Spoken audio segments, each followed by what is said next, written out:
queridos, bom dia. Aqui é o professor Marco do canal História com o professor Marco Antônio e desde já eu convido você a se inscrever no canal, a deixar o seu like e, sobretudo, compartilhar esse conteúdo com outros amigos.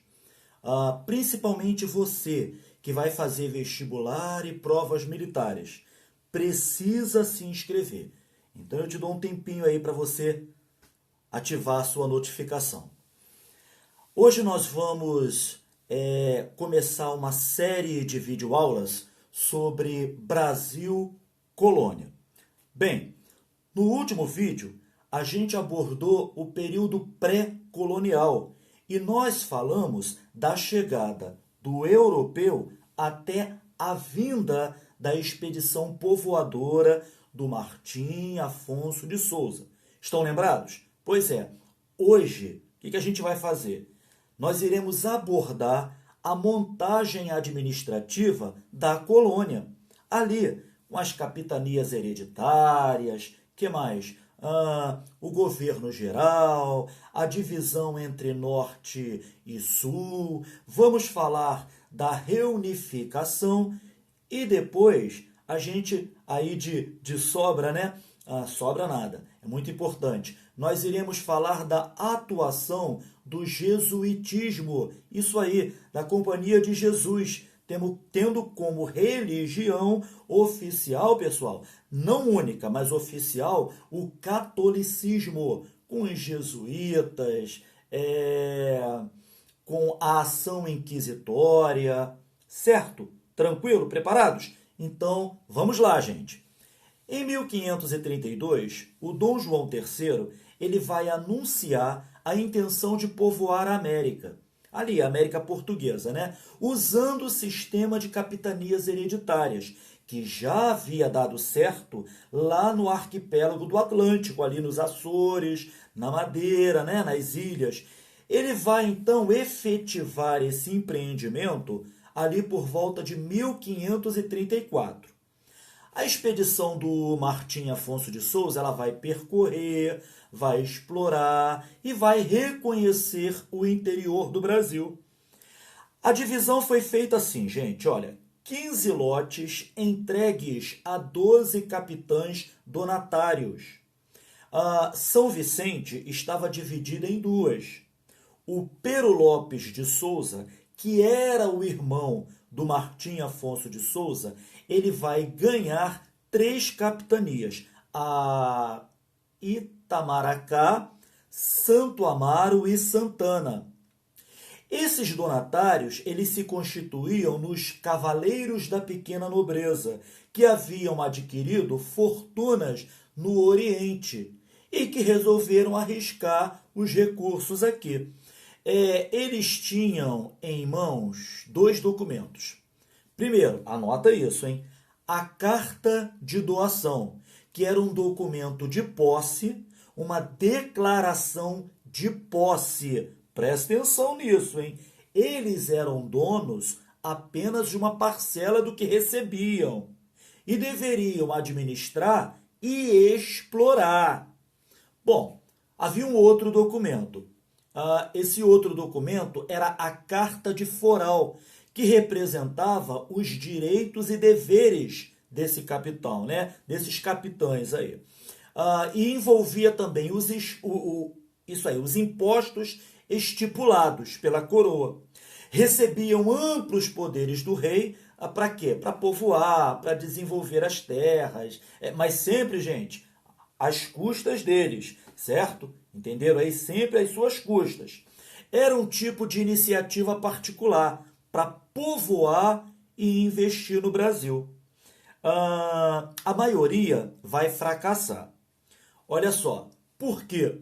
Escassez de recursos, anotem aí, gente.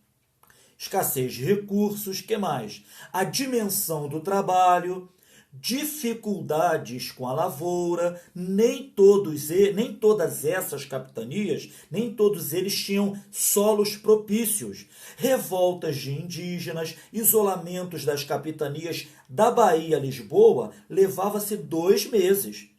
Teve gente, pessoal, donatários, que nem vieram tomar posse, medo de arriscar. Pernambuco teve êxito, São Vicente foi um êxito temporário. Agora, alguns que vieram também vão perder os bens e as vidas, tá bom? Certo. Em 1548, com o fracasso das capitanias, a coroa resolve tomar medidas mais concretas. Como, professor? Criação de um governo geral. É claro que com o intuito, a princípio, de ajudar as capitanias. Centralizar política e administrativamente, sim, mas sem abolir o regime anterior às capitanias. Certo, queridos? Estão anotando? Beleza.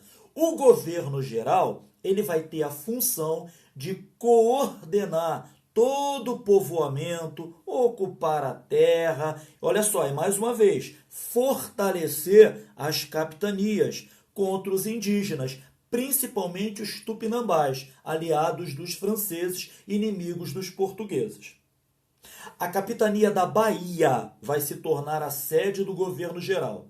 Ela ficava ali, localizada num ponto central da costa. Historiadores vão dizer que por volta de 1549, 50, começam as obras em terrenos elevados, de frente para o mar, significando defesa. Que mais, professor? O rei vai comprar a capitania da Bahia e vai transformar outras capitanias em capitanias reais. Elas só vão ser extintas no século XVIII, ali no reinado do Dom José I e do ministro dele, que era quem? Vamos lá, vamos ver se vocês lembram. Marquês de Pombal, pessoal. Marquês de Pombal, tá?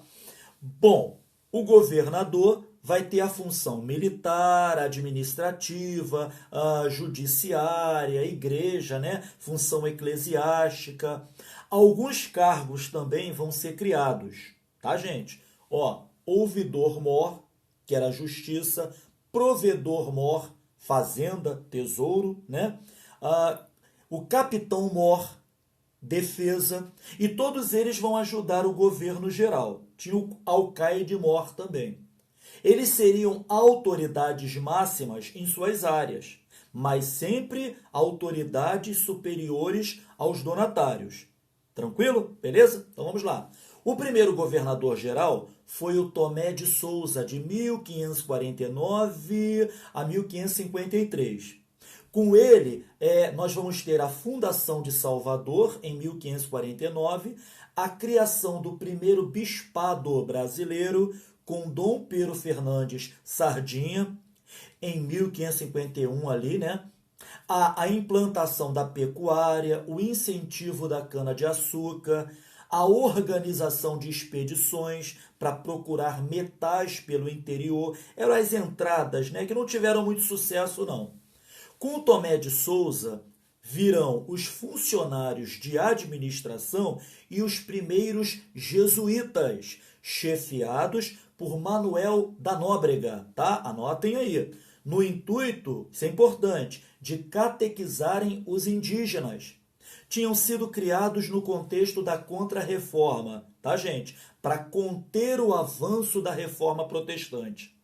E eles vão se deparar com vários problemas aqui, do tipo nudez de índio, poligamia, crenças nativas, antropofagia, e vão trabalhar com um sistema de aculturação, que é aldeamento, aldeias, tá bom? Dão início, então, à evangelização. Anotaram? Pois é. Depois nós temos Duarte da Costa, 1558 a 1572. Vem mais jesuítas, inclusive o padre José de Anchieta, que junto com o Nóbrega irão fundar o Colégio de São Paulo. Isso aí. E depois a Vila de São Paulo de Piratininga, a cidade de São Paulo. Tá bom? Ele vai ter várias crises no governo. Vai ter desentendimentos, até desentendimento com o bispo Sardinha. vai ter tensões aí entre povoadores, jesuítas, por conta de quê? Por conta de escravização de indígenas. E outra coisa, a tentativa dos franceses de implantarem a França Antártica, que nós iremos estudar logo logo, gente. Essa França Antártica, a tentativa foi no Rio de Janeiro, tá bom? Não é equinocial no Nordeste, não. E com apoio dos tupinambás, aliados ali dos franceses, né? O que mais? Mendes Sá. Mendes Sá foi o terceiro, de 1558 a 1572. Ele vai consolidar a expulsão dos franceses com apoio do sobrinho, isso aí, o Estácio de Sá. E então nós teremos os poderes locais, que são as câmaras municipais, dominadas por quem? Vamos ver se a gente lembra aí. Pelos homens bons. Quem são esses, professor? Homens de posse, tem terra, gado, escravo, são cristãos, europeus, maiores de 25 anos, casados, católicos, raça pura, né? Europeu, e eram responsáveis pelos abastecimentos da região, as tributações, execuções de leis, expedições contra indígenas. Pessoal, com as câmaras municipais vão surgir as vilas, e elas irão entrar em conflitos eventuais com o poder central. Período aí de tensão. Tem um exemplo interessante do Dom, deixa eu ver se eu lembro, Luiz Fernandes Vasconcelos. Ele é o sucessor do Mendes Sá. Ele vai ser atacado pelos piratas franceses, corsários franceses, que vão impedir a chegada dele ao Brasil. Bom, ali em 1572, o Dom Sebastião vai dividir o Brasil em dois governos. No norte, com o Dom Luiz de Brito, isso aí, Dom Luiz de Brito e Almeida, com sede na Bahia, tá bom? E o sul, com Antônio Salema, com sede no Rio de Janeiro. Bom, a eficiência administrativa ela não vai ser alcançada. Ali por volta de 1578 vai ocorrer a reunificação com sede em Salvador, sob o governo, deixa eu lembrar aqui, governo de Lourenço da Veiga, isso aí. Vai até 1580, quando a Espanha vai anexar Portugal, vai ser a União Ibérica que a gente vai estudar, até 1640, quando Dom João IV vai inaugurar a dinastia de Bragança. Ok? Tranquilo? E a igreja, professor? Vamos lá, vamos com a igreja. Havia uma lei, o catolicismo é a religião oficial e obrigatória em Portugal, já nessa época. Os súditos seriam católicos, sofreriam perseguições. Os católicos vêm para a colonização. Portugal era ligado à igreja aí pelo regime de padroado, lembra disso? A coroa expandia o catolicismo em todas as terras conquistadas, construía, conservava igrejas. Que mais?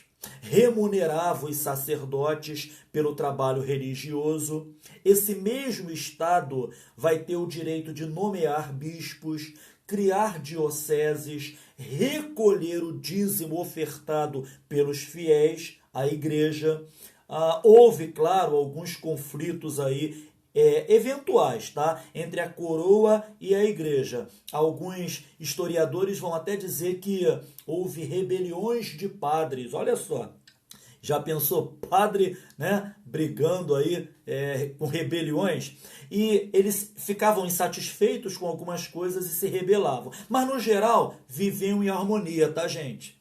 Bom, quanto às autoridades políticas, a função era sempre a mesma: administrar a colônia, ocupar, povoar, produzir. Agora, quanto às eclesiásticas, ensinar a obediência a Deus e ao rei, ou seja, defender o trono por meio do altar, certo? Tivemos a Inquisição também, tá? Havia outras formas de religiosidade aqui, crenças indígenas, crenças africanas, catimbó, calundu, candomblé, benzimentos, simpatias, Tudo isso condenado pela igreja, mas praticados na vida privada. Bom, para combater essas práticas, gente, o crime contra a fé, né? Era considerado crime contra a fé. A coroa e a igreja, elas irão trazer para cá os representantes do tribunal da Inquisição. Eram os visitadores. Essa instituição, o Santo Ofício, o Tribunal de Inquisição, havia sido criado pelo Papa Gregório IX, se não me falha a memória, Gregório IX. Eles vão abrir processos contra pessoas, muitos vão ser levados para Portugal para um julgamento, tortura para obterem confissões. Que mais? Houve visitações em Pernambuco, na Bahia, no sul da colônia, no Pará. Os mais perseguidos eram os cristãos novos. Quem eram estes? Os judeus convertidos ao cristianismo, vindos de Portugal para a colônia. Eles eram acusados de judaísmo clandestino. Perseguiam-se também os feiticeiros, blasfemos, prostitutas, homossexuais.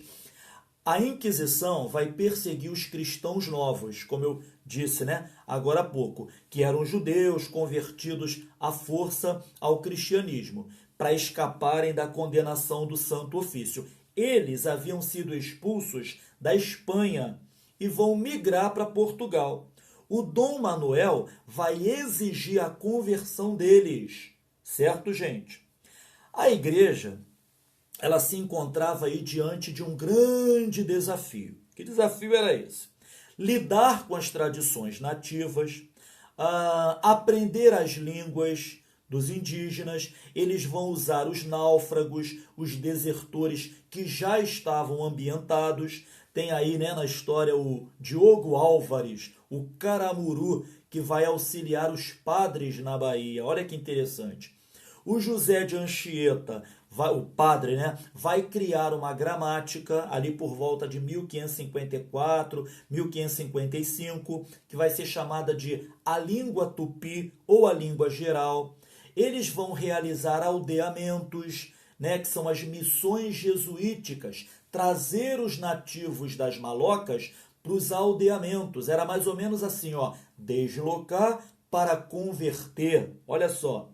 São espertos, o Deus cristão vai ser chamado de Tupã, vão usar peças teatrais, são os autos jesuíticos que eles vão usar para conversão, né? Conversão do nativo. A coroa, ela vai baixar lei contra a escravização indígena. Só poderia por meio de guerra justa ou resgate. Guerra justa, gente, se um indígena, como é que eu posso dizer, se insurgisse contra um colono. E resgate, se uma etnia, numa guerra intertribal, né, interétnica, escravizasse ou capturasse outro indígena.